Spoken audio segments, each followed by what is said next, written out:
last time where we finished up was we put this big fourth degree polynomial on the board, and we had just started to factor it because we had learned the tricks of synthetic division. Does that sound familiar? So this is where we're going to start today. Now we're going to factor this thing, and I'm just going to start it fresh, knowing that these two things, these two, are factors of it. So what we do is we get to use our synthetic division. Now just a reminder to everyone, when you divide h of x by one of these, the little number that you put up here is the 0 that goes with the factor. So if we decide to divide by x minus 3, we put a positive 3 up there because that's the 0 that goes with that factor. Then over here we list the coefficients like this, and then we go across doing our two steps over and over again. Add, multiply, add, multiply, add, multiply. I realize it's been 5 days since we've done this, so I realize that maybe this wasn't at the front of your thoughts during the weekend, but this is where we left off. Does this look okay to everyone? Where we start? Okay. So we bring down the 1 or add 1 to nothing, we get 1, we multiply, we add, we multiply, we add, we multiply, we add, we multiply, we add. And the whole point of this synthetic division is we can check to see if something's a factor or verify something's a factor without going through the long, complicated practice of long division, where even the most trained mathematician can make a mistake very easily with a negative sign. The result of dividing one of these factors into a fourth degree polynomial is a third degree polynomial, where these are the coefficients, and this final number here is the remainder. That's actually what tells us that it was a factor. And once you divide it by a factor, just like with numbers, you start to break down the big guy you started with.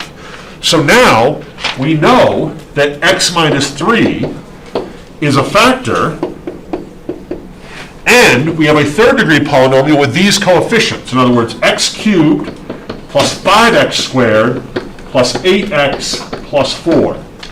And we have started to break down the fourth degree polynomial by pulling out one of the factors and having a third degree polynomial left over. And then I said we'll finish this next time, and here we go. Now, one thing we want to remember is when you're doing factoring, you keep working off the result you have so far. Let's say someone wanted you to factor the number 60. So you divided it by 2, and you got 30. Then let's say you wanted to divide it by 3, because you were going to try and factor it. Well, if you divided it by 3, do you work off 60 again, or do you work off 30? Which one do you do? Do you keep going down, or do you go back to the beginning? Down. You keep going down. You don't do this one, because you already divided by 2 and you got 30, then you divide your next one by 30. You keep getting it smaller and smaller. Does everyone agree with that? You keep wearing it down. And we do the same thing here, everyone. We don't go back to the beginning each time. What we do is we work off our partially factored polynomial. So now, when I divide by x plus 2, and therefore put a negative 2 in here, I don't do the same dividend that I used before. I use my new dividend, which is 1, 5, 8, 4. Because I'm not trying to go back to the beginning each time and just check for factors. I'm actually trying to factor the whole equation. Wear it down one step at a time. That's an important detail, otherwise you're never going to get these problems done. Does that make sense to everyone? Then we do it again. Now, as long as I didn't lie, we should get a remainder of 0 again. Question? So it doesn't matter, like, if I do negative 2 first? It actually doesn't. We're going to do that right after this. It's a great question. His question was, does it matter? Well, basically, this is not exactly what he said, but does it matter which order you do these two in? And it doesn't. And I'll show you that in just a moment. All right, so multiply, add, multiply, add, multiply, add. And once again, we do get a remainder of 0. And because this right here was a third degree, now we have a second degree, or degree 2, or quadratic. Furthermore, we have two factors, x minus 3, x plus 2, x squared plus 3x plus 2. And the hope is that once you get it down to a quadratic here, instead of a fourth degree, you can just factor that on your own. And do we know how to factor x squared plus 3x plus 2 just by looking at it? Yeah, 2x plus 2 and x plus 1. Yeah, x plus 2 and x plus 1.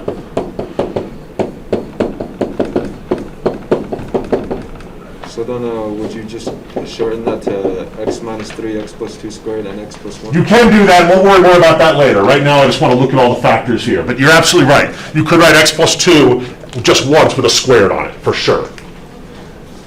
But this is exactly how we factor this. Now, the question was, does it matter what order you do this in? And the answer is absolutely not. If you're factoring a number down, it doesn't matter what order you divide that number in. So if I take my original guy again,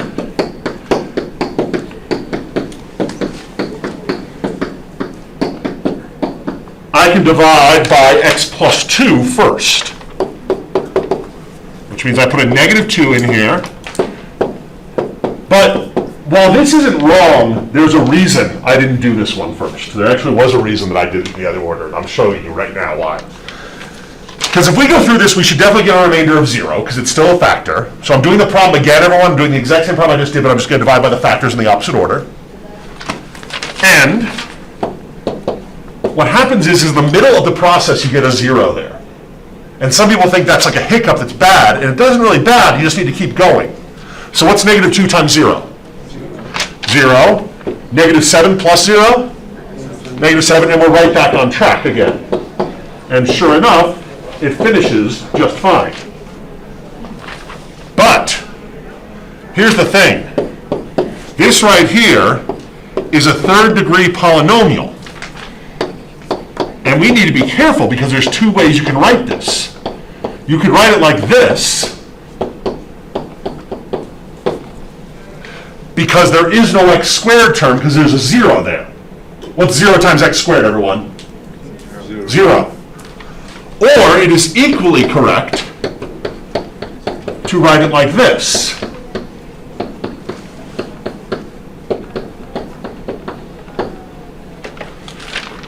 Now, if the only thing this problem asked me to do was divide by x plus 2 and be done, I wouldn't bother writing the 0x squared. But here's the thing, everyone. We have another division to do. Does everyone agree with that? We have to do one more factor. We have to do that x minus 3. And if you do the x minus 3 and you leave out that 0, you're going to lose. It's not going to work. You actually have to put in that 0 to hold the place of the x squared term. So that 0 is important. Not as important as presenting your answer to someone, but it is important if you're going to continue with your division.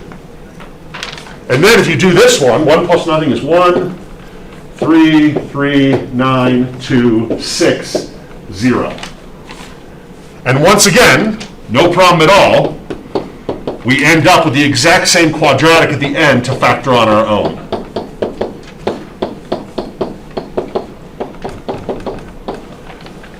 So it does not make a difference what order you do them in, but just be aware that your middle step might look a little bit different if you do it the other way, but you'll still end up in the same place when you're done. Ah, I said go away now. What are you doing here? I said, seriously. Okay. All right. So how do we feel about that? Is that okay? Does synthetic division take practice? Yeah, but I was trying to make a point today, actually. You saw how I kind of booked through these really fast? And the reason I was doing that was not to show off, not to make you feel bad, but for you to realize that if you practice these enough, synthetic division is super fast. It's a great way to check. And the reason that I say it's a great way to check is because I'm not a huge fan of the problem we just did, and I'll tell you why. It seems sort of fake for someone to tell me to factor this and then tell me two of the factors and just say, here's a gift for you. Well, if someone's going to tell me two of the factors anyway, why don't they just tell me all the factors and save me some time?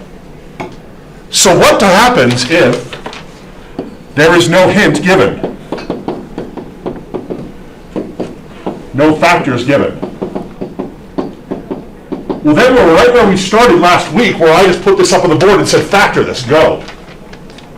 Because we don't know where to begin.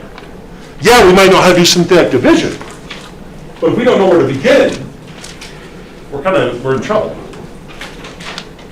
Well, it actually turns out that when you're factoring, there are secrets you look for to help you. For instance, if you're going to factor a number, one of the first things you can do is look to see if it's an even number. If it's an even number, you can divide it by 2. Does everyone agree with that? There's actually other tricks too. I mean, if it ends in a 5 or a 0, you can divide by 5. It's pretty slick. And this has hints also, buried, hidden within the equation, and here they are. Look at this number right here, -12. Now, I'm not talking about necessarily prime numbers right now. Just tell me the numbers that divide evenly into 12. What divides evenly into 12? 6. 2. 4. 3. And what are the two that are kind of obvious? 1 and 12. Now, those can all divide into 12 without a remainder. Does everyone agree with that? The negatives can too.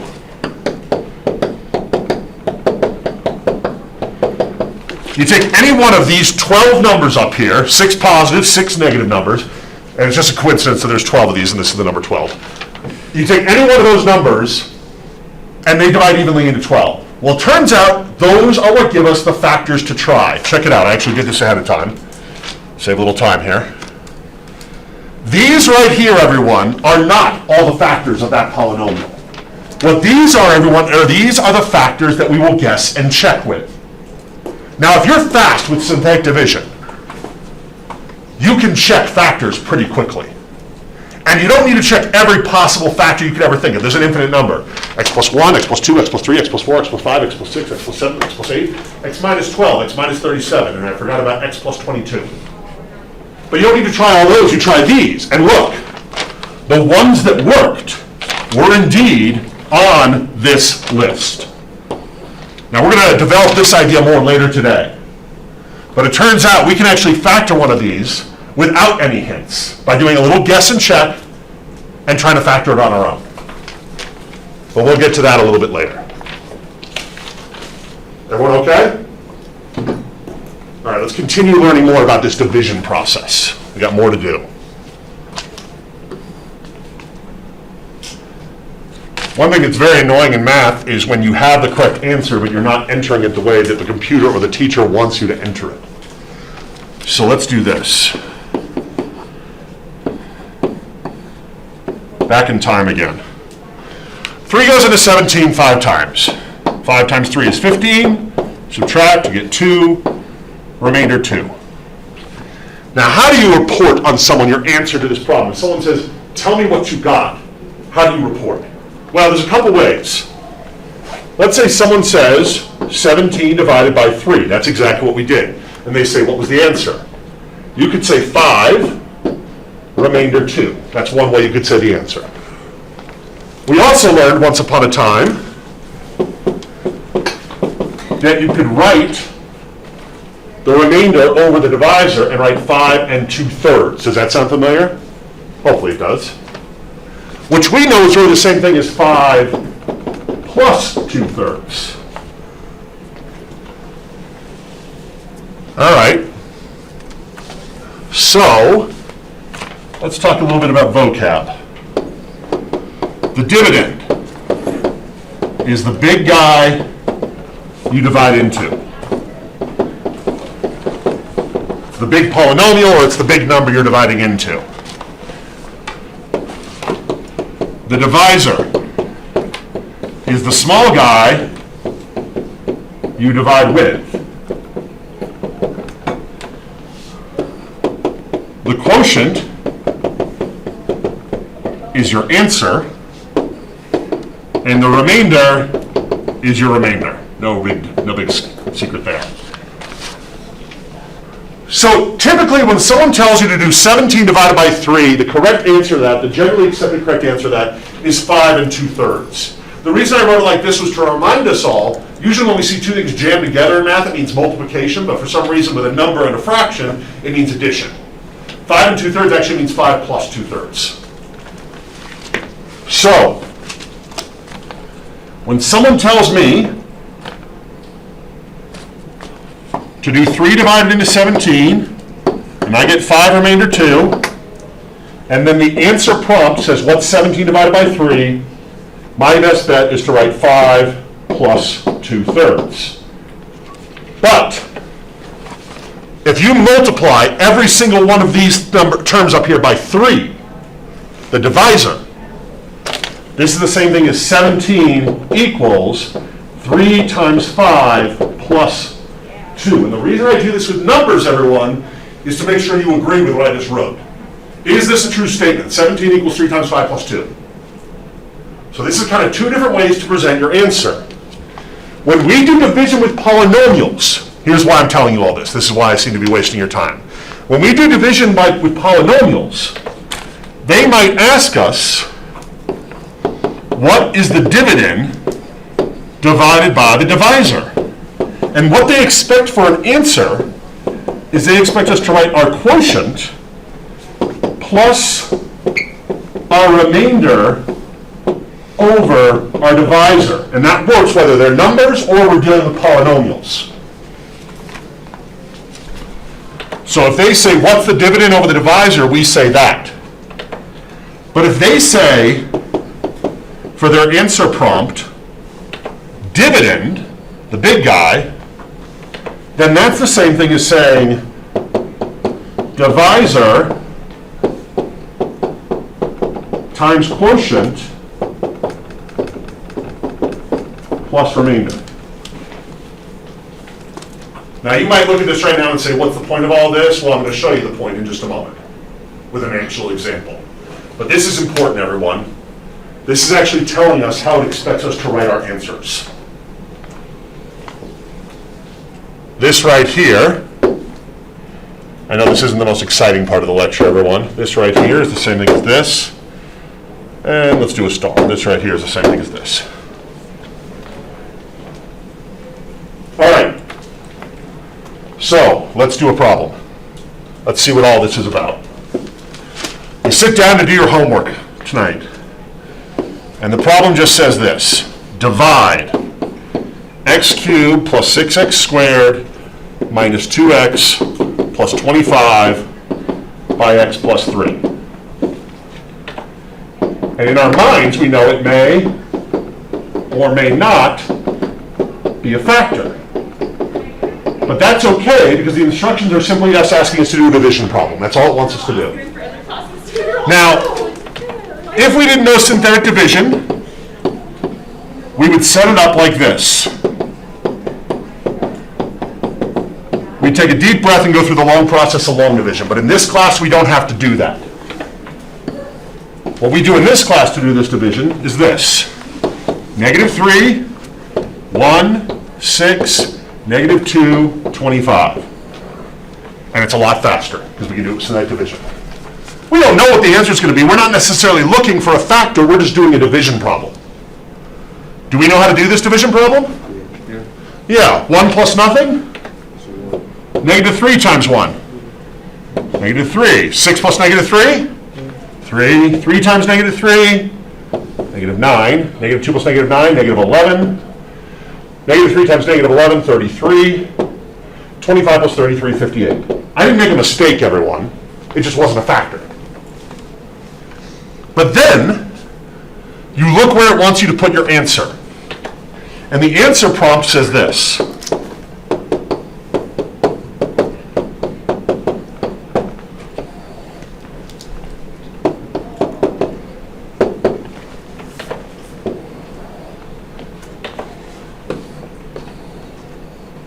The answer prompt says, give us your answer. So they are giving us dividend over divisor. So our answer should be quotient plus remainder over divisor. So we write x squared plus 3x minus 11 plus 58 over x plus 3. And it says good job or congratulations or nice work, whatever it tells you. Question? Would you put parentheses around the quadratic? You don't need to, but you could. You absolutely don't need to. On this next one, you will, though. Because if the answer prompt just said this to you,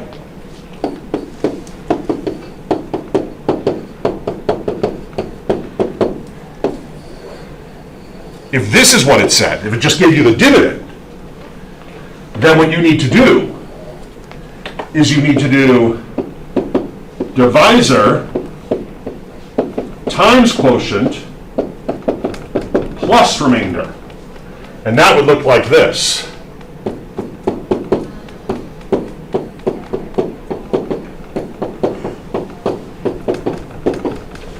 And you do need those parentheses so the multiplication would distribute properly. Why do I do this? Well, I'm not trying to waste your time. I'm doing this because we all know it's annoying to know how to do the math, to know that we're getting the right answer, but then not knowing how it's asking for the answer.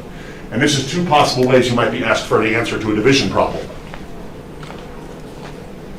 And these are exactly the same things that I was showing you before with the numbers. And I show you with the numbers because we can look at the numbers and say, yeah, of course that's true.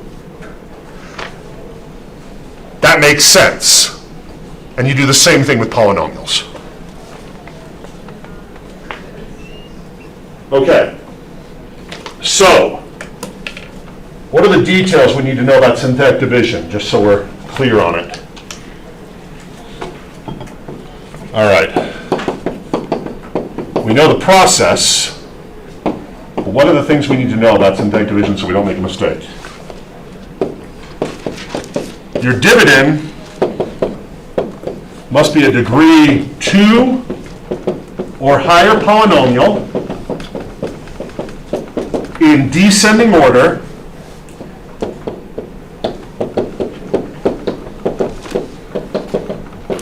with every term all the way down. Include zeros to hold places. We did that problem earlier where there was a missing x squared term. You had to put in a zero to hold the place. That's what that means. If you're going to do synthetic division, you should have a degree 2 or higher polynomial you're dividing into. It should be in descending order, and every term needs to be available. And if every term isn't there, you have to put in a zero to hold the place. And here's the main rub with synthetic division, and this is why we don't use it all the time. This is why someone taught you long division in the first place.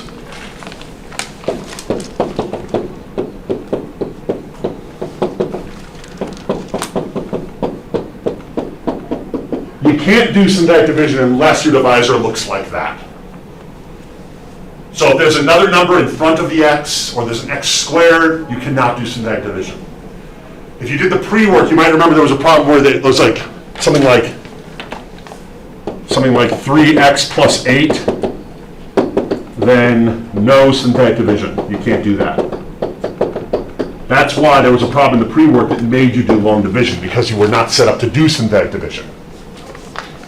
It's a shame. Every time you do synthetic division, though, your quotient is a polynomial 1 degree less than the dividend. In other words, every time you do synthetic division, you wear down 1 degree. We already knew that, but now we've got it organized. Finally, your remainder, your remainder is just a number. 0 if you had a factor, and some other number if not a factor. Your remainder will always just be a number when you do synthetic division. Nothing more complicated than that. It's a 0 if it's a factor. If it's not a factor, it's something else. But it will always just be a number.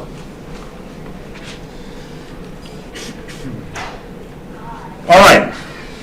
So those are kind of the rules for synthetic division. This is why we don't always do synthetic division, everyone, because the divisor needs to be of a certain part. Fortunately, if we're looking for factors, which is our primary goal with division in this class, all of our divisors are going to look like that.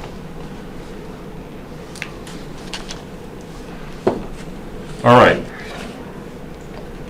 Let's try this, everyone. It might look like I'm going off topic a bit here, but I'm actually not. Bear with me and I'll show you something pretty cool.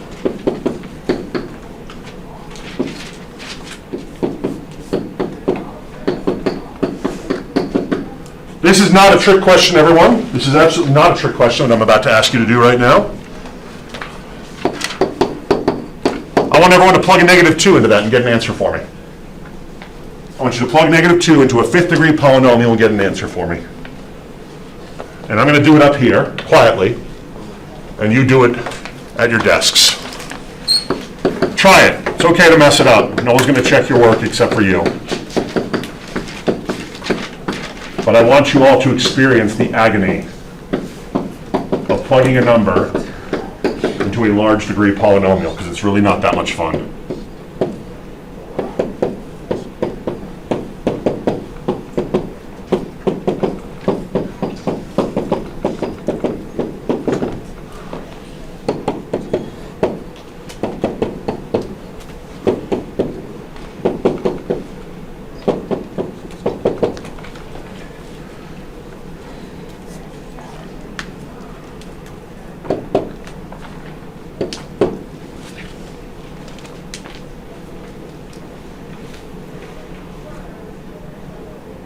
And it's not that much fun, especially with a negative number. You gotta watch those negative signs. So you may have noticed this is not our first choice. So if someone were to give you like a worksheet or something like that, and they said do 100 of these, this would be very, very frustrating and annoying. We wouldn't want to do this. But I'm gonna teach you something else today that's pretty slick and pretty cool. I want you to all do a synthetic division problem for me. It's okay if you didn't finish this yet, everyone, but I want you to do a synthetic division problem for me. I want you to divide that big guy up there, f of x, by x plus 2. I want you to divide it by x plus 2. I'm not going to tell you if it's a factor or not, I just want you to divide it.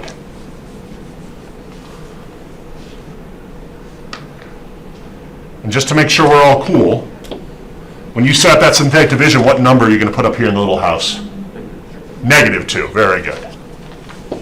This is not a trick question, everyone. This is you practicing your synthetic division. If you encounter a 0 partway through the problem, just press on. Add, multiply, add, multiply, add, multiply. If you encounter a 0 partway through the problem, that's okay. Doesn't mean you messed up. Just means you press right on through.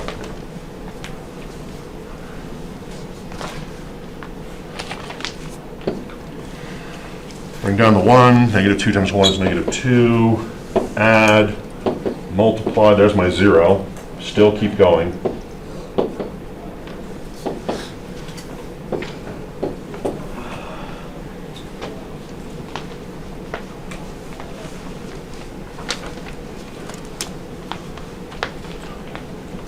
What's faster? What's easier? Plugging the -2 into the function or doing the synthetic division? -2. Doing the synthetic division, right? Doing the synthetic division faster. What was our remainder? 5. This absolutely 100%, everyone, is not a coincidence. It is not a coincidence at all that when we did synthetic division with a little -2 up in our shack here, or our box, it's the same result we got when we plugged a -2 into the function. What this is, everyone, is synthetic division gives us another way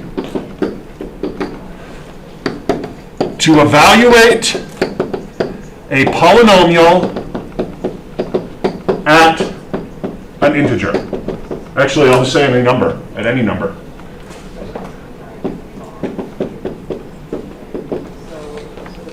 This, everyone, is absolutely not my clever observation. This is a theorem from your book.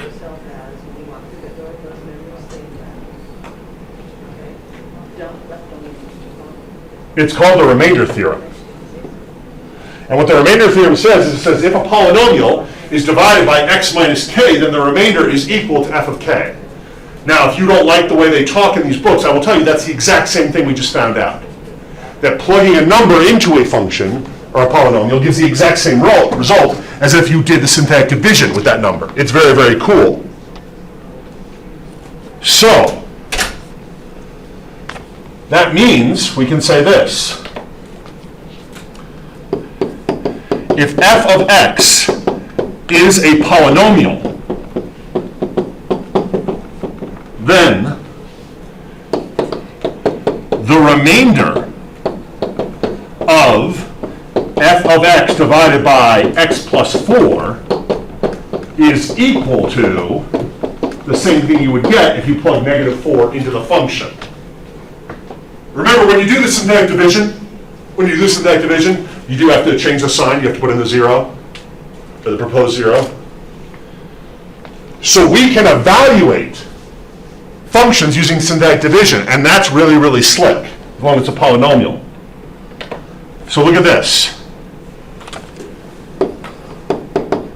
Divide g of x equals 3x to the 4th plus 2x cubed minus 18x squared minus 15x plus 16 by x minus 3, and give the remainder.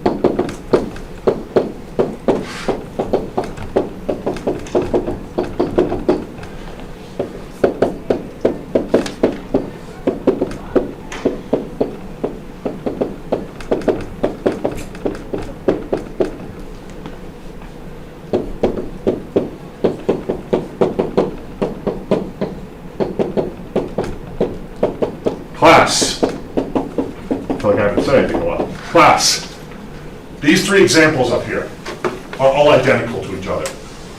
They're all asking you to do the exact same thing.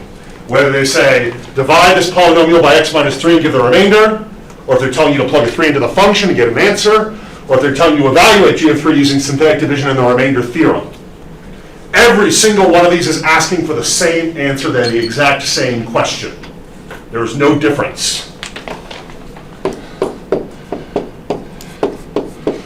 So no matter how this is presented to you, whether it's this one, when they start talking about the remainder theorem, your job is to do synthetic division with a little 3 up here, 3, 2, -18, -15, 16, and report on the answer, or the remainder. That's it. Can we do this? Do you think this is faster than trying to plug a 3 into this right up here? I think it is. 3, 9, 11, 33, 15, 45, 30, 90, 106. Therefore, g of 3 is 106. Done. Once again, I do it fast, not to show off, not to make you feel bad, but to show you that once you practice, synthetic division is a very, very quick and useful tool. I still use this tool. If I don't have a calculator, I'm trying to plug a number into a polynomial, I'll still do it with synthetic division because it's faster. Just remember, class, as always in math class, there are several different ways for anyone to ask you the exact same question. These are 3 different ways to ask the exact same question. What are they asking you to do? Plug a 3 into the function, get an answer. But you can do that with synthetic division. Are we okay? Pretty slick, right? Now, granted, when you're doing your homework, if you want to actually plug in the 3 and crunch out the number the slow way just to double check your answer and convince yourself this works, you can. But the synthetic division way is faster.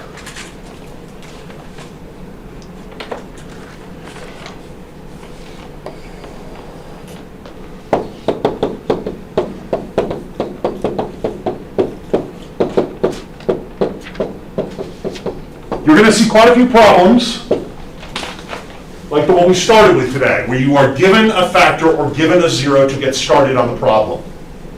Please remember that if you are given a factor and you're doing your synthetic division, it is your job to change the sign before you do the synthetic division. But if you are just given the number, then that is the number you use.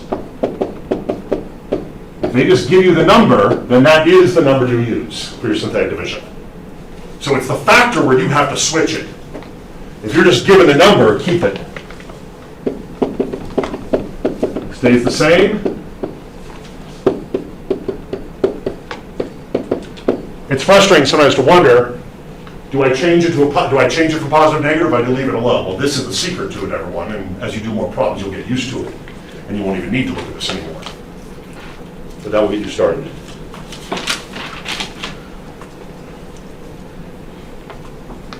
Okay.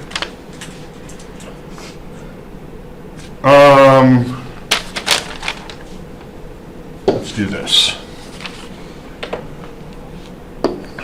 Divide f of x equals negative x cubed plus 2x to the fifth by x plus 1. Divide f of x equals negative x cubed plus 2x to the fifth by x plus 1.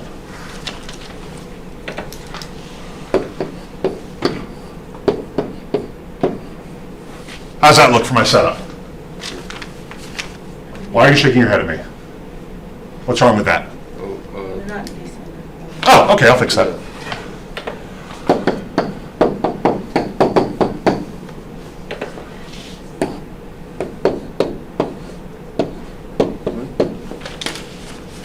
Stop shaking your head at me. What's wrong now?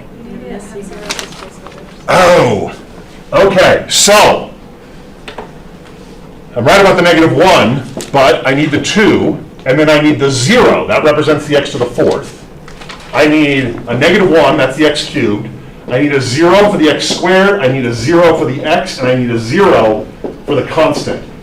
I cannot do the synthetic division unless I have all those terms represented. Everyone see that? If they're missing in the equation, you need to put them in there before you do the synthetic division. Thank you for your help.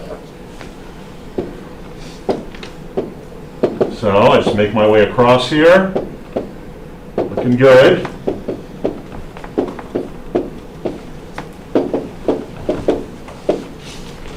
And I get that. And then the answer prompt says this to me.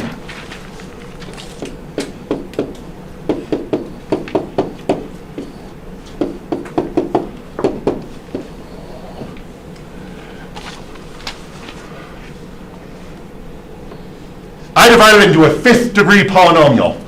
What's my quotient going to be? What degree? Fourth. Yeah, if I started with a 5th degree polynomial, then my quotient should be a 4th degree polynomial. It should look like this. 2x to the fourth minus 2x cubed plus x squared minus x plus 1. What does that negative 1 at the end represent? The remainder. The remainder. You could either do this plus negative 1 over x plus 1, or it is absolutely 100% equally correct to do it like that. Why did I do this example? Because it's very, very easy when you get your groove on and you're doing this problem to forget that every term must be represented and in the proper order. If you do either one of these things, you're sunk. The other thing you can't forget is you can't forget the one that represents the constant at the end. Because this equation is really the same thing as 2x to the fifth plus 0x to the fourth minus x cubed plus 0x squared plus 0x plus 0. And that's the way we need to do our division. In case you forgot, that's actually the same thing you have to do if you're doing standard long division also. That's actually not new to synthetic division.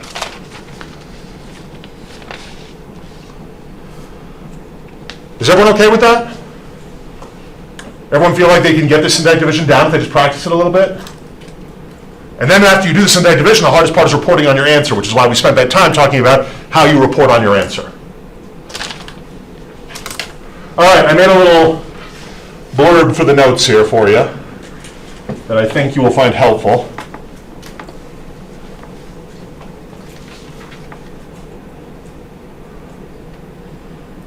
So this is not based off the problem we just did. This is just a little blurb to help you. So this is not for the one we just did. This kind of connects some of the concepts. This is Steve connecting some of the concepts for you. So let's say you have some big polynomial. Here are the things that are all connected to each other. Let's say you know that the numbers 2 and the numbers -3 are zeros of that polynomial. In other words, if you plug them in, the whole equation collapses to 0. That means that f of 2 and f of -3 both equal 0. That's what it means to be a 0. It also means that x minus 2 and x plus 3 are factors. Factors and zeros go together. It also means, based on them being factors, that if we perform synthetic division with either the 2 or the -3, the remainder will be 0.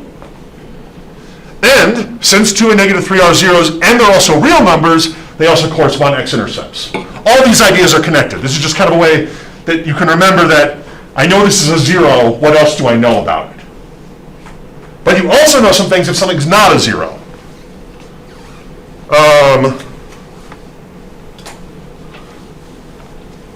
Let's see here. That's weird. Do I have the other one? No, I don't. There should be more to that. So what we're going to do, everyone, is do we mind if we take our break a little bit early so I can get that other part for you? So it's really nice to know what our zeros are because we get all this other information about factors and x-intercepts and the remainder and all that. But it is not completely worthless to have something that's not a 0 either. So if we have a polynomial of high degree, let's say that we know that 4 and -5 are not two of the zeros. Let's just say we know those two numbers are not zeros. Here's some other stuff that's all connected with that. If some number is not a 0, then plugging it into the function is not going to give you 0 as an answer, but it will still give you an ordered pair. So you do still get a point on the graph, it's just not one of the x-intercepts. Once you know something's not a 0, you also know that it does not create a factor, and you also know that if you do synthetic division, you're not going to get 0 as an answer, but you will get, you won't get 0 as the remainder, but your remainder will be the same number you'd get if you plug that number into the function. That's the remainder theorem, everyone. So just because something's not a 0 or not a factor doesn't mean it's worthless. It just doesn't tell us the same information. So we still get ordered pairs out of it, and we have eliminated something that might have been a factor. Okay, now let's do a problem. Factor f of x equals x to the 4th plus 3x cubed minus 30x squared minus 124x minus 120. And our hint, because you actually will have a hint more often than not, -2 is a 0 of multiplicity 2. And you might remember that that word showed up last time in our class. And what that means, everyone, is it means if it has a multiplicity of 2, that means that x plus 2 is a factor twice. So can we completely factor this knowing that? I think we can. Now remember, they're giving me the 0. So if they're giving me the 0, do I have to change the sign on it, or do I leave it alone? You leave it alone if they give you the 0. Quick check. Do we have all of our terms in the proper order? Yes. So it's going to be 1, 3, -30, -124, -120. And this particular problem, not every division problem you ever do, but since I was told that that was a 0, I should get a remainder of 0. And if I don't, that means I made a mistake. So you make your way across. Let's see here. 1, -2 times 1 is -2. 1, -2, -32. This gives me 64, -60, 120. Wow, that worked. It looked like the numbers were getting way out of hand, but it actually worked. So where are we right now? Once you've done that division once, you're at this point. You're at this point where you have x plus 2, x cubed plus x squared minus 32x minus 60. What do we do next? What do we do next? Do we try a different factor or do we do the same one again? Same one again. I was told that it had a multiplicity of 2, meaning this one should work twice. It should work twice. And once again, remember, you don't work off the beginning. You work off your modified equation that we have right here. And once again, you should get another remainder of 0. I hope. 1, -2, -1, 2, -30, 60, 0. Well, I'll be. So that gives me x plus 2, x plus 2, x squared minus x minus 30. In general, once you are down to a quadratic, you factor, complete the square, or quadratic formula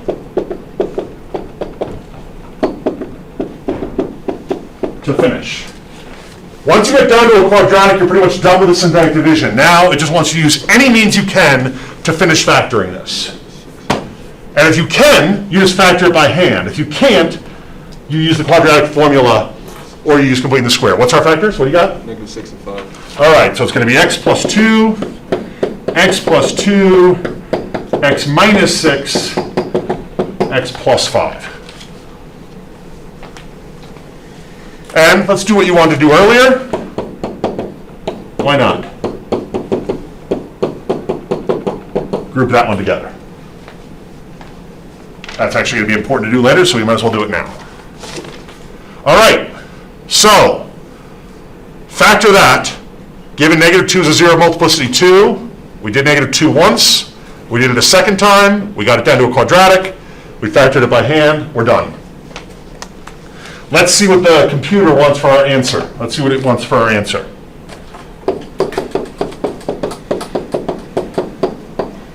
Give factored polynomial. Okay. If it wants my factored polynomial, it can have it.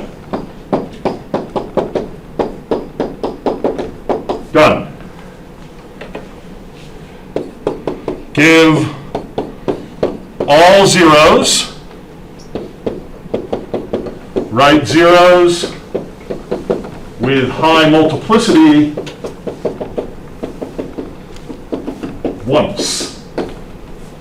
Give all zeros, but write the zeros with high multiplicity once. Oh, it wants -2, 6, and -5. It doesn't want me to write -2 twice, even though it showed up twice. That's what it wanted.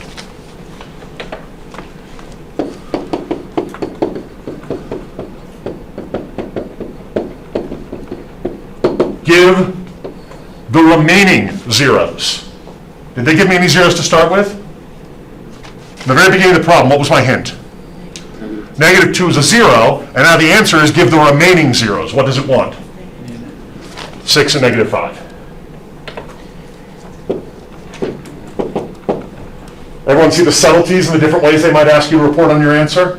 Either asking for the factored version, all the zeros, or maybe just the zeros that it didn't give you. I'm going to actually write a comma there because I don't think they ever like you to use an ampersand. So, the lesson here is read instructions. How does computer want the answer? And if you read the instructions carefully, you will see exactly how to give your answer. You just need to make sure you're doing it the right way. It's very, very frustrating to get that all factored and say, how am I even supposed to enter the answer to this? They'll tell you. You just got to read it. Send around the attendance sheet, everyone, front and back, if you please. Okay. Now, any zero, real or imaginary, or with multiple terms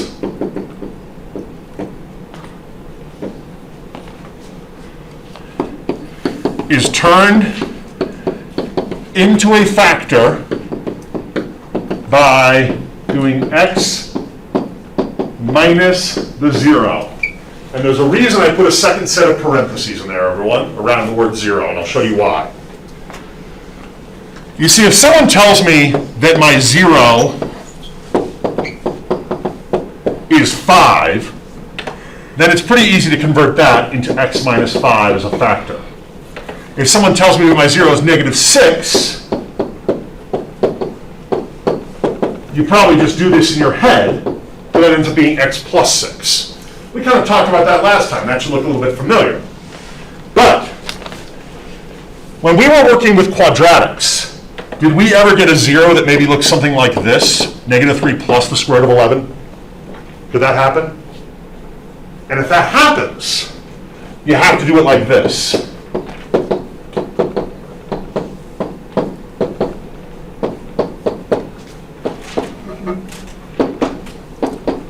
Notice how the negative sign distributes to both parts of the 0, both terms. It's really, really easy to mess up a negative sign. If your 0 is 4 minus 2i, then your factor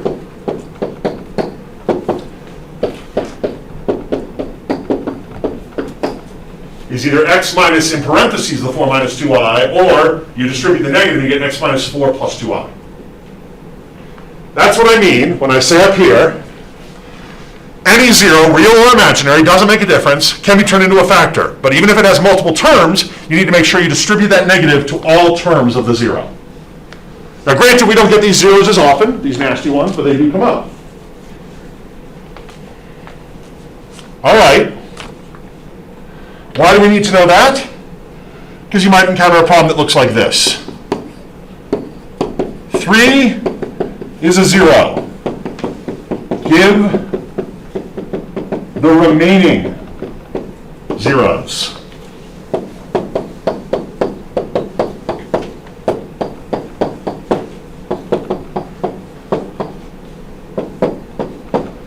X cubed minus 11x squared plus 49x minus 75. They tell me 3 is a 0. So I know if I do synthetic division with a 3, I should get a remainder of 0. Otherwise they're lying and the problem's pointless.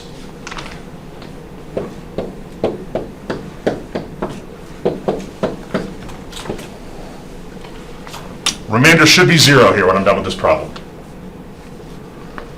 Bring down the 1, 3 times 1, negative 8 there, negative 24, 25, 75, well, I'll be.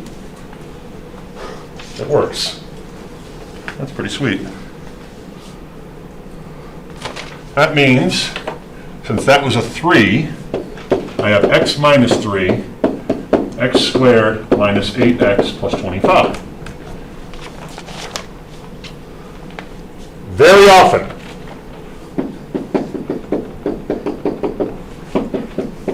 your last 2 zeros are irrational, meaning they have the square root in them, or imaginary, meaning they have an I in them.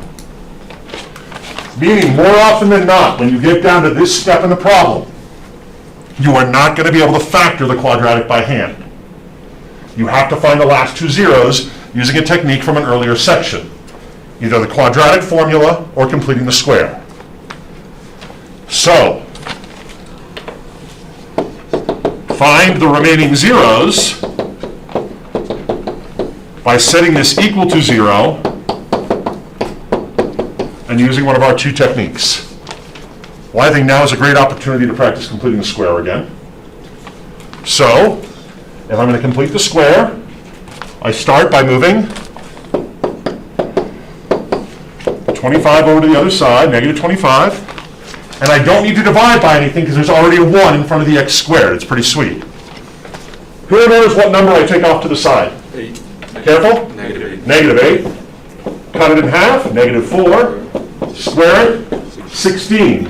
Both of these numbers are important The 16 is important because I add it to both sides of the equation. That's why we use the 16.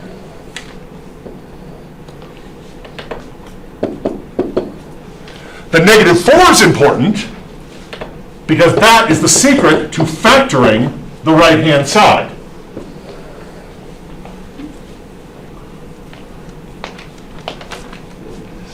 Apply the square root property.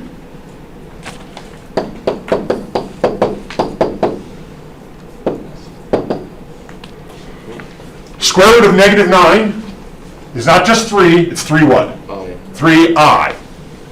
So this ends up being 4 plus or minus 3i. Last two zeros are 4 plus 3i and 4 minus 3i. Why? Because the original problem said this. It said 3 is a 0. Give the remaining zeros. I used 3 to break it down to a quadratic.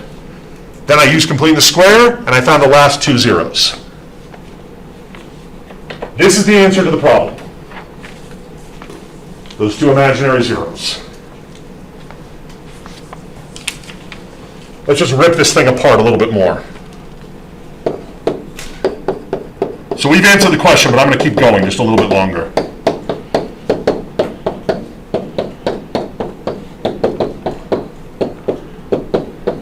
This polynomial, the one I just worked with on this problem, we're going to say a little bit more about it, has one real zero, which was x equals 3. So it has one x-intercept, 3, 0. If you were to graph this one, which we'll be actually doing before the week's over, if you were to graph this one, its x-intercept would be 3, 0. But the other two zeros are imaginary, so they're not x-intercepts. So it has one x-intercept, but 3 zeros. 3, 4 plus 3i, and 4 minus 3i. So, it is actually the case that you can say this right here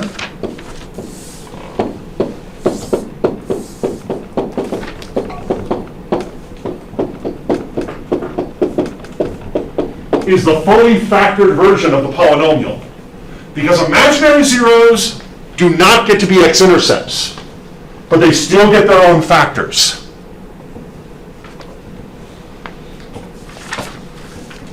So, the reason some polynomials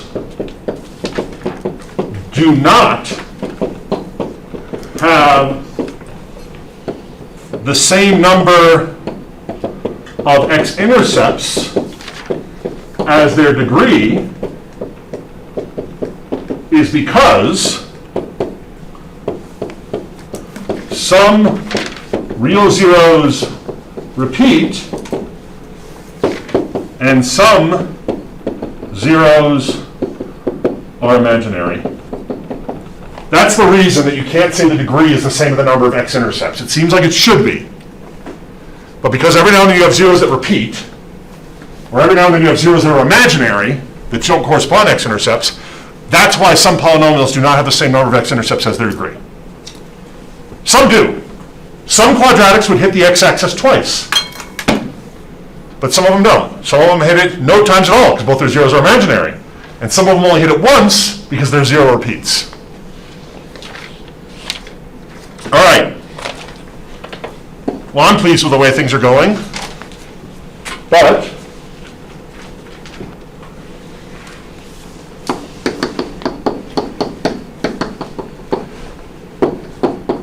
give all zeros.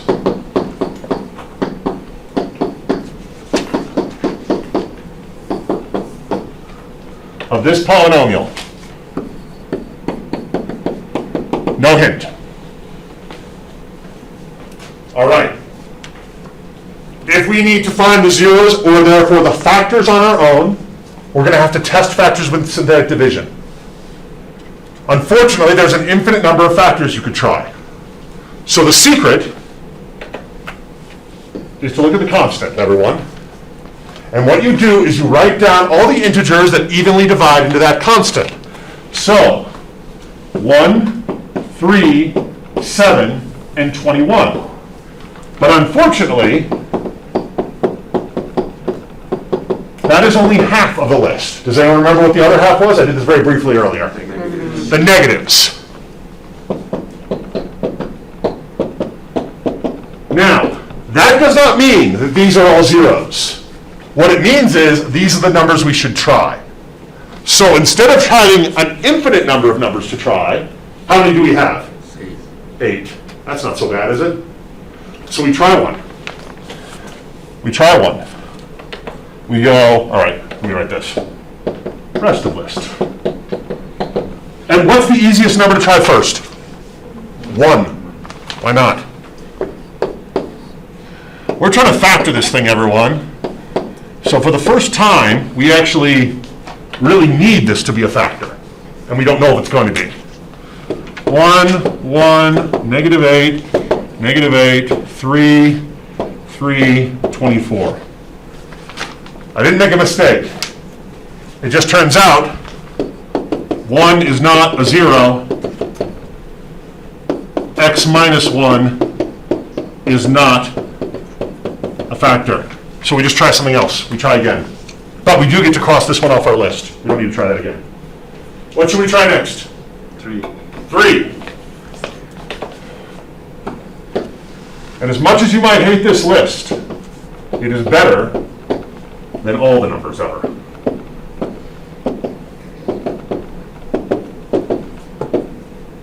Nice job. 3 works. That means 3 is a 0. X minus 3 is a factor. And we have begun factoring our polynomial. In fact, thanks to a great guess of 3, nice job, we don't need to do any more synthetic division. We just need to try and factor the rest by hand. X minus 3, x squared minus 6x minus 7. What do we got? 6. Say again? Negative 6 and negative 1. Not quite. Or negative 6 plus, negative 7 plus 1. You got there. Good work. Yes, we just factor the rest by hand, and then we check the instructions. Give all the zeros. Have I done that yet? Positive 3, positive 7, and I'm in your way for the other one, negative 1. Done. Well, that's pretty slick. So let's check this out. Let's figure out what we just did here.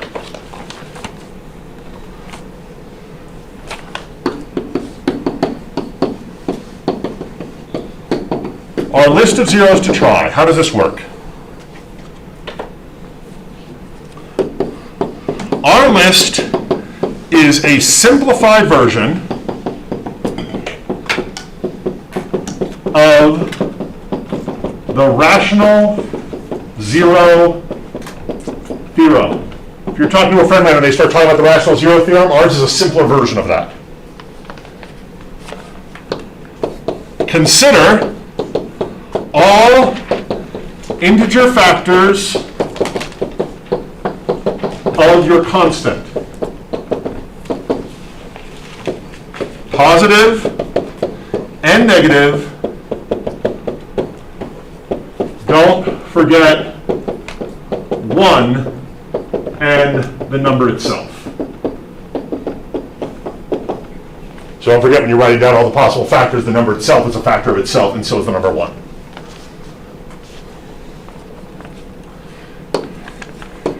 Many numbers on list don't work. Scratch it and move on, just like we did. If the number doesn't work, you scratch it, you move on to the next one. If it fails, it will never work. Once a number doesn't work, it's not going to work for the rest of that entire problem. You don't need to ever check it again. Even if you break down the polynomial a little bit more, you don't need to check it again. Once it's not a factor, it's never a factor. This is the big thing, everyone. This is the main meat of that theorem. If there is an integer that works, it is on the list. Always. If a number works, it's on the list. And when I say works, that just means it is a 0. If it works, it's on the list. Check it out, everyone. I'm going to go back for a moment here. Look at this. Our zeros were 3, 7, and -1. Now, 3 was the one we tried that worked. Everyone agree with that? But were 3, 7, -1 all on that list waiting to be tried? Yes. Pretty cool, right? Not every number on the list works. But if there's an integer that works, it's on the list. Now, a number may work more than once. So just because it works once doesn't mean you shouldn't try it again. And here's the last part, and this is the annoying part. Any zeros that are fractions, decimals, imaginary, or irrational are not on the list. So there's no way of knowing by looking at your list if like 2i is going to be a 0 or if 1/2 is going to be a 0. Did I hear someone asking a question over here? Okay, I thought I did. I'm sorry. All right. That's it, everyone. That's how you make your list. And that is where the numbers will be. If they're out there, they're on your list for sure.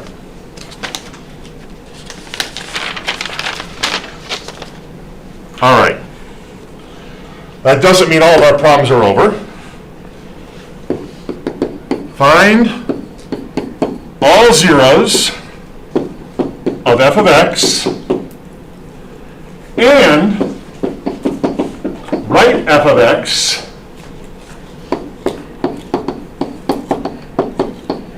in factored form.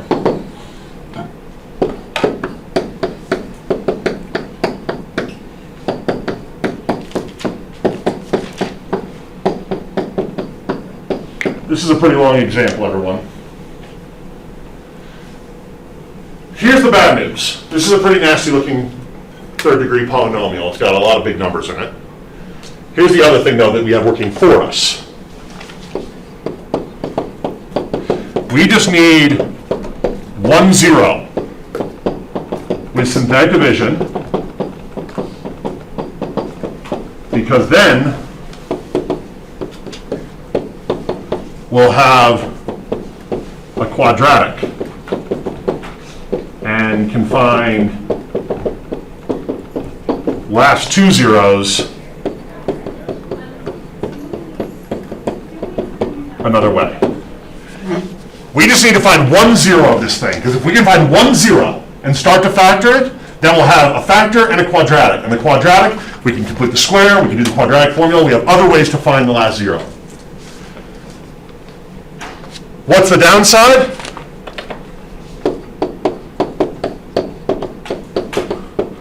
We have to figure out all the factors of 105. 1, 3, 5, not 6, because it's not an even number, that's good.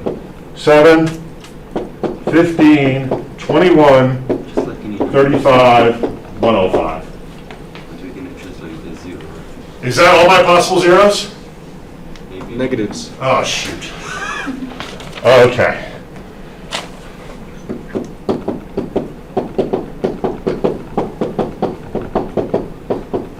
Now, is this list of 1, 2, 3, 4, 5, 6, 7, 8, 16 zeros better than all the zeros ever? Yeah. And we only do synthetic division until we find 1 0. That's it. And there's absolutely no reason to start with 105. No. So, everyone, let's find one. Where should we start? 3. 3? Worked last time. Maybe it will work this time. Okay, so I do 4, 5, negative 146, 105. Yeah. Oops, that's not right. 3, 17, well, that should be 51, right? 51, what's that gonna be? Negative 95. Negative 285. Is this one gonna work? No, No, shoot. it should like -3. Negative 3? Okay. Well, yeah, I could do negative 3, try that, all right.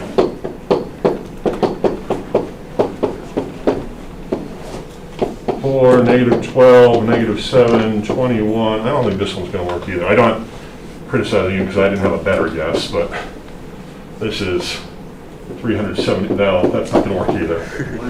So we gotta keep going until we find one that works. What do you want to, does anyone been doing it on their own? They found one that works yet? You think 5 works? All right, let's try 5. Let's see if you can come to our rescue here, because I'm dying up here.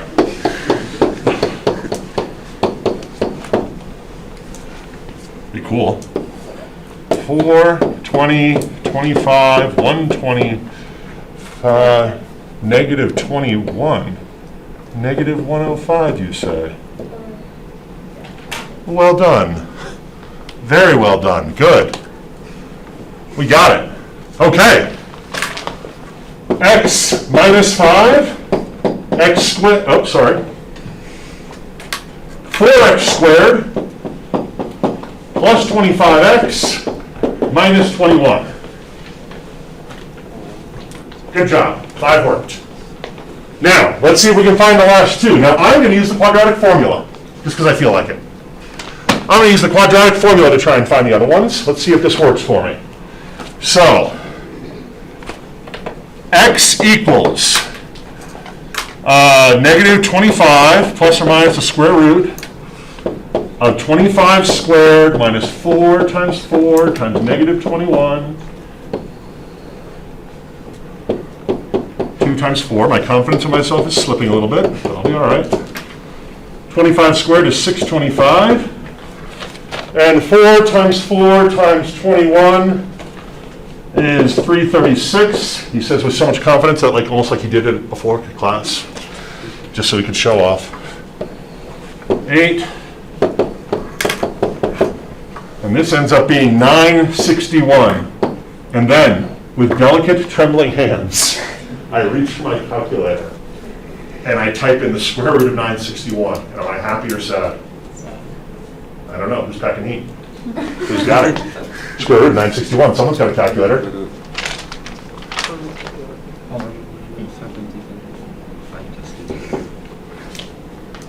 I hope. 961? Yeah. 961. It's going to be 31. Exactly 31? Yep. Victory! Yeah. Now we must be careful, because we can't blow this on the last lap. We are so close. So, it's going to be negative 25 plus or minus 31 over 8. This ends up being, you can simplify this on your own, this ends up being 3/4 and negative 7. This was a fraction, so it's not on the list. This should have been on the list. Negative 7. Was it on the list? So if someone else had for some reason in their madness said, I'm going to start with negative 7, would that have worked? It would have. Yeah, it sure would have. Oh, I'm feeling good. So, thanks to some help, I now know that my factors are x minus 5. What's another one? X minus 3/4 and x plus 7. Find all the zeros. It is a proud day for Steve. 5, 3/4, negative 7. And write f of x in its factored form.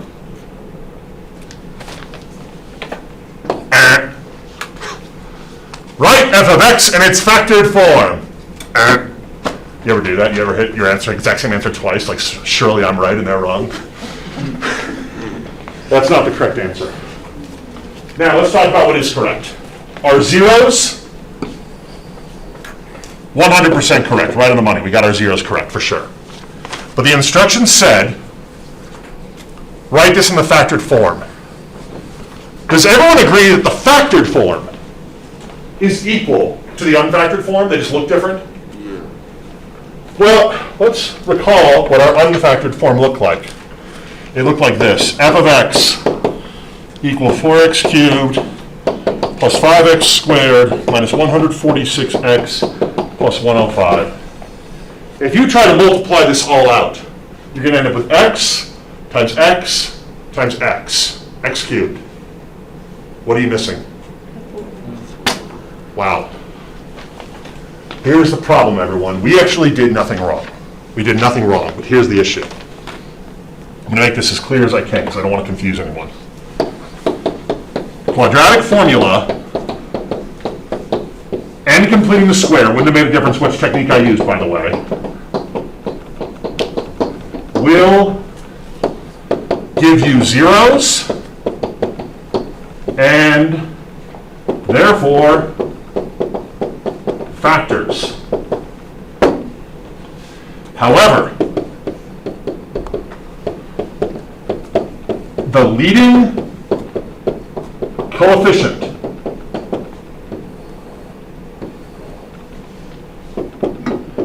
number in front of x with highest power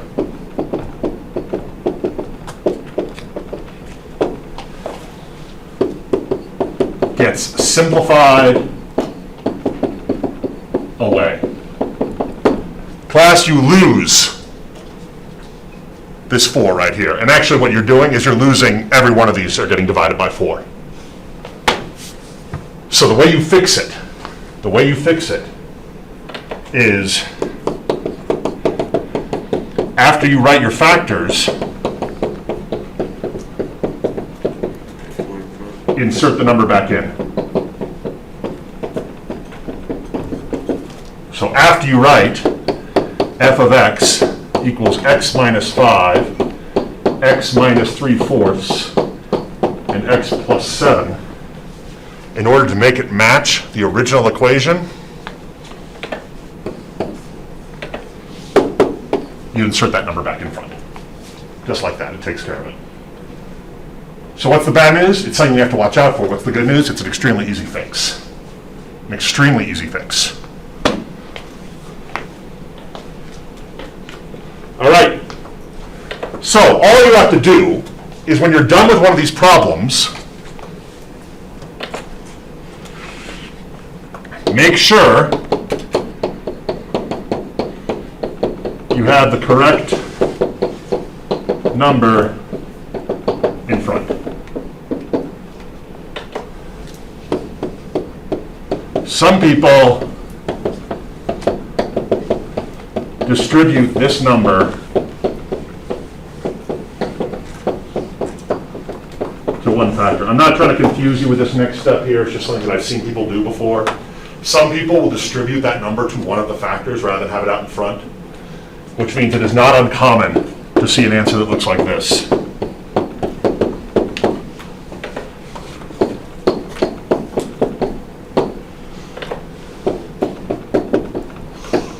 Where the 4 distributed to this factor right here. Just get rid of the fraction.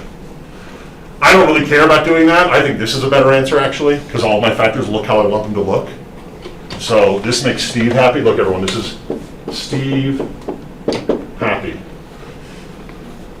But just in case there was a homework problem like this and the computer started giving you trouble for this answer and dropping one of those annoying things that says although your answer is equivalent to the correct answer, it's not in the proper form, it might be looking for this.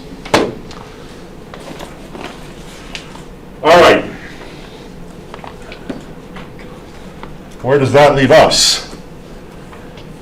Well, leaves us with a couple notes. First of all, here's some good news for all of you. On the quiz and on the exam, you will not encounter standard long division. Only synthetic division.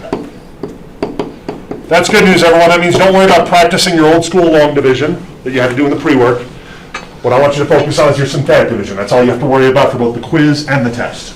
I will not, even as an extra credit problem, put a long division problem on the test where you cannot use synthetic division.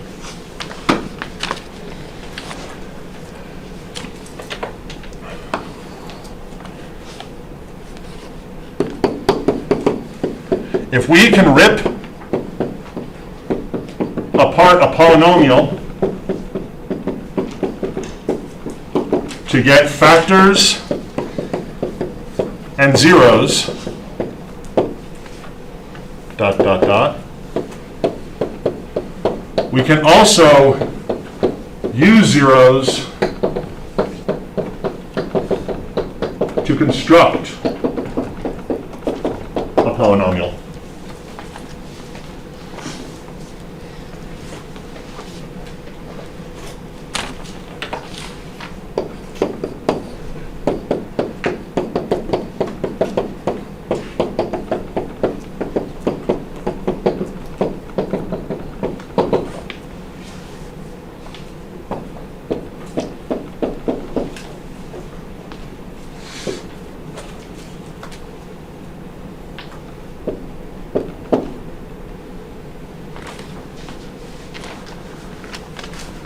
Construct a polynomial with zeros, 3 multiplicity 2, and 2i. I think I can do this. I think I can do this. See if you like this. Here's my polynomial. X minus 3, x minus 3. Does that look okay? 3 to multiplicity 2, and I got to change the sign because it's a factor. X minus 2i.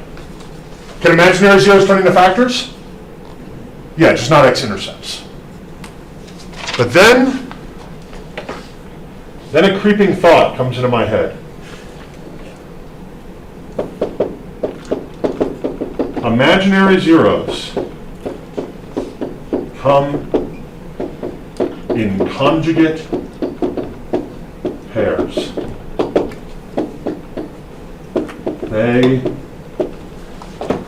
Well, I was going to write, but it takes too long to write it. I was going to say this problem is keeping secrets from us. Because they're telling me that one of the zeros is 2i, but I remember, because I'm smart, that imaginary zeros always come in pairs. So even though they don't tell me this, I know, me, the mathematician, the smart people like you and me, know this. If 2i is a zero, then so is negative 2i. So that means that my equation actually must look like this. Because those imaginary ones come in pairs. They didn't tell me that. It is my job to know that. They don't say, by the way, we're keeping a secret from you. You need to know they're keeping a secret. Because those imaginary zeros always come in pairs, even if they don't tell you that on this problem. We need to remember they come in pairs. Very important. Now, let's say we enter this as our answer, and they say something like this. And we're like, ugh, all right, but I can do this. X minus 3 times x minus 3 is x squared minus 6x plus 9.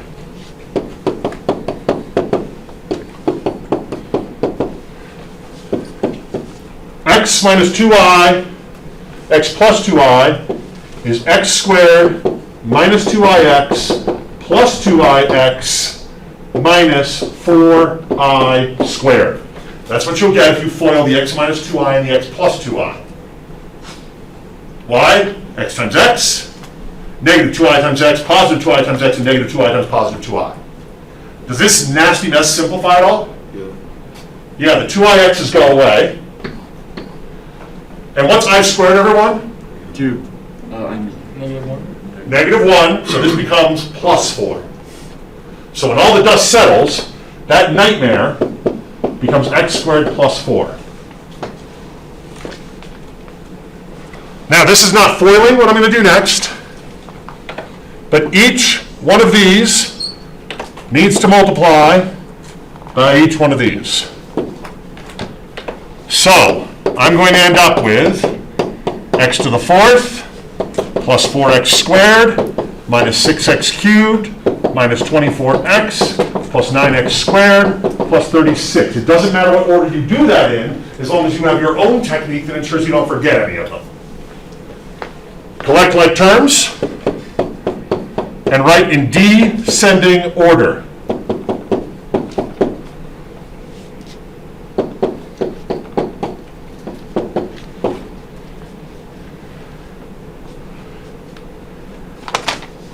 And now I can tell you all a secret.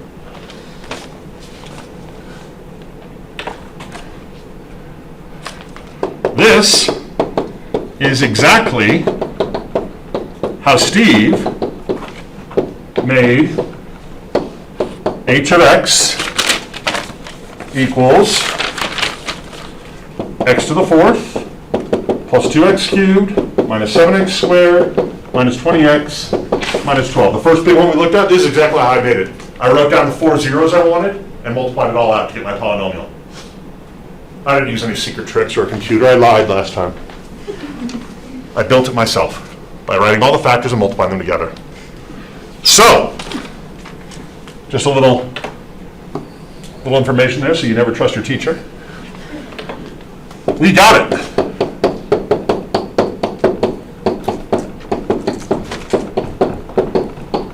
But, quite often when you do a problem like this, there's another piece of information given. Quite often, in addition to them telling you the zeros, and maybe you have to come up with one on your own, you will often see something that looks like this.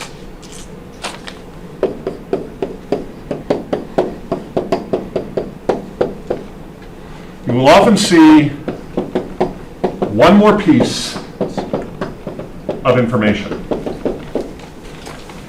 You will see something like this written off to the side.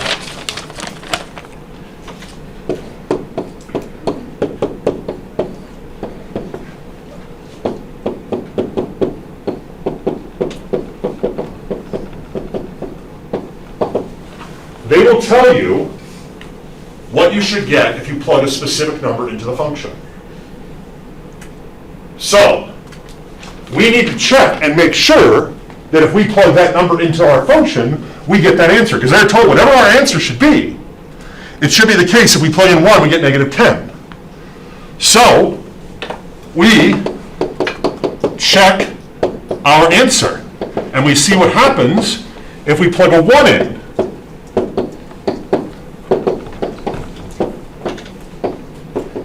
And I'm going to do that using the remainder theorem. I'm going to try and plug a 1 into my function and see if I get the -10 I'm supposed to get. They're telling me that even though I did this correctly, using the zeros they gave me, that maybe I made a mistake. I don't know. 1, 1, -5, -5, 8, 8, -16, -16, 20, 20? 20. What was I supposed to get? -10. Well, shoot! I suppose I'm a failure. I'm not. Here's what gives, everyone. We did exactly what we were told to do. They gave us 3 zeros. We knew there had to be a 4th one. We wrote them down, we multiplied it out, we came up with their stupid answer, and now they're telling me I'm supposed to get -10, and I'm getting 20. But you can multiply a polynomial by any number you want, except 0, and change your y values without changing your zeros. If you put a number in front of a polynomial, if you multiply that whole polynomial by a number, that does not corrupt your zeros at all. What it can do, though, is change your result. So, since I get negative 20, since I get 20, and I want negative 10, I will multiply my answer by a number that turns 20 into negative 10. In other words, class,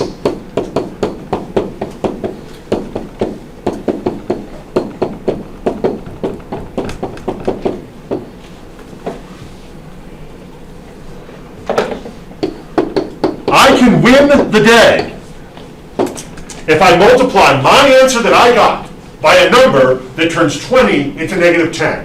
And what is that number? What is that fraction that you can multiply by 20 and you'll get an answer of negative 10? Negative 1/2. If I put a negative 1/2 in front, or similarly, I distribute a negative 1/2 to every term in the polynomial, my answer is now correct. So the punchline is this, everyone. If given a list of zeros to convert into a polynomial,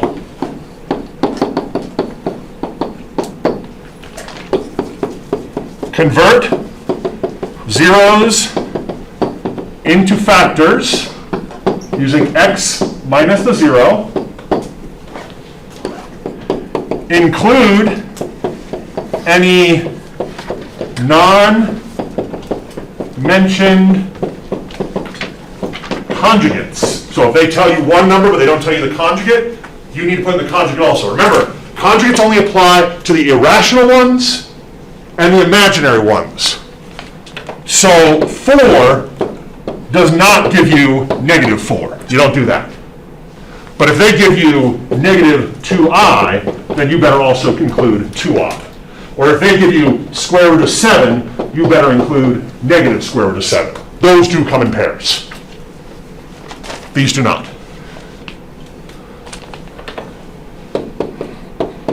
Multiply your factors, multiply the conjugates together,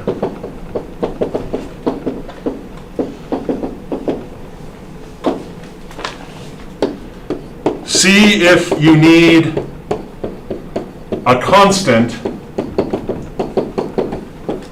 to match a given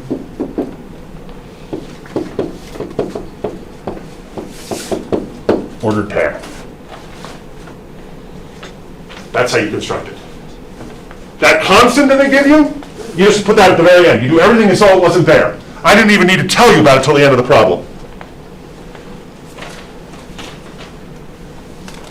The very last thing we need to discuss today, because I have 3 minutes and I am going to use it, is this.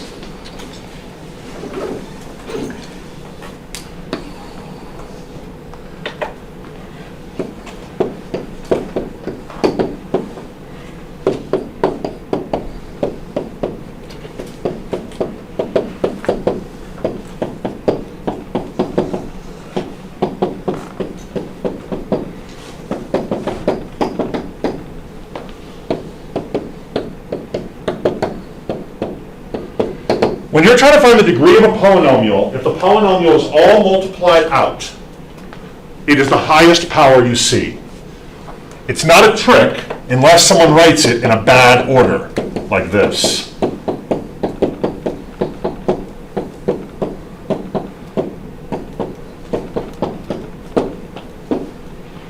What's the degree of that polynomial, everyone?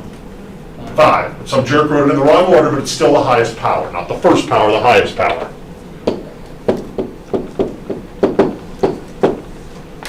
However, and this is very, very important, and we'll explore this more next time, of course, but my last couple minutes, let me just say this.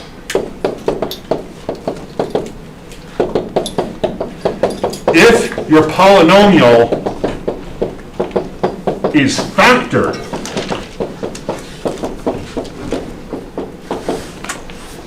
you must add up the powers on the factors. Everyone watch this, 1218, watch this.